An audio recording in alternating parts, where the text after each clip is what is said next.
Hoje a gente vai falar um pouquinho sobre o treinamento de força, né, com restrição de fluxo sanguíneo. Provavelmente já ouviu falar sobre isso, né, em diferentes contextos, enfim, e a gente vai tentar conversar um pouquinho sobre a aplicação disso, se realmente funciona, riscos, benefícios, e ninguém melhor do que o professor Júlio para falar sobre esse assunto com a gente, certo? É isso aí, vamos lá, né, pessoal? Espero ajudá-los. Maravilha. A gente também, o professor Júlio fez uma série de aulas sobre esse tema, então eu vou deixar linkado aqui para vocês puderem, que quiserem acompanhar um pouco mais profundamente sobre isso, tá? Então, em primeiro lugar, professor, quero te perguntar,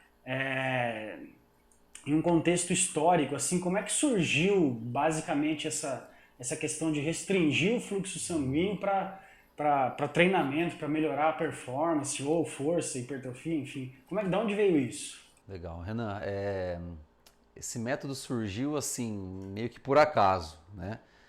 Foi lá na década de 60, no ano de 1965, 66 aproximadamente, um japonês chamado Sato. Ele era praticante de musculação, de fisiculturismo, né? Era adepto do treinamento de força e também adotava práticas do budismo no seu dia a dia, né?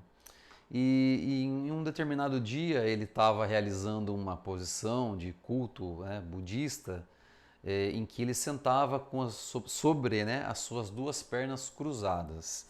E no final dessa sessão, né, que durou algumas horas, ele percebeu que as pernas, né, sobre as quais ele estava sentado, elas assumiam um tamanho maior, né, um volume maior, uma coloração diferente, estavam mais avermelhadas, estavam mais inchadas, vamos dizer assim. E ele se questionou o porquê daquilo, né? Qual seria o mecanismo por trás daquele evento, né? Aquele evento agudo. E ele foi começando a adotar de maneira mais habitual essa prática, né? E ele chegou à conclusão de que aquilo teria alguma coisa a ver com algum estímulo que estava restringindo a quantidade de sangue que chegava naquele membro, naquela região. E ele chegou à conclusão de que se ele amarrasse uma espécie de torniquete na perna, né, e deixasse lá por algumas horas esse torniquete amarrado na perna, ele teria um efeito agudo parecido, né?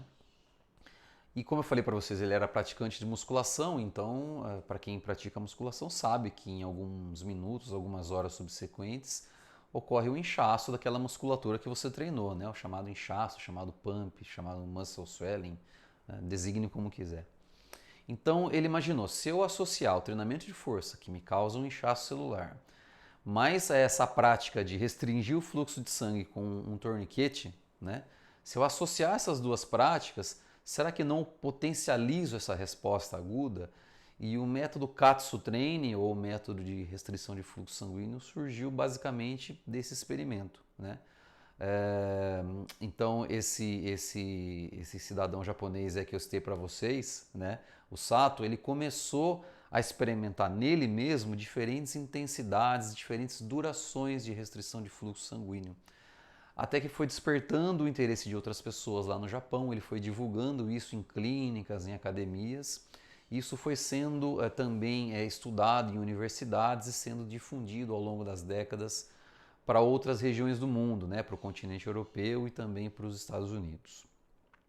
Então, basicamente, surgiu de uma experiência pessoal, né, uma visualização ali de um evento pessoal, e depois chegou até o contexto acadêmico-científico, né, em que as pesquisas começaram a tentar elucidar os mecanismos que explicavam aquele tipo de resposta.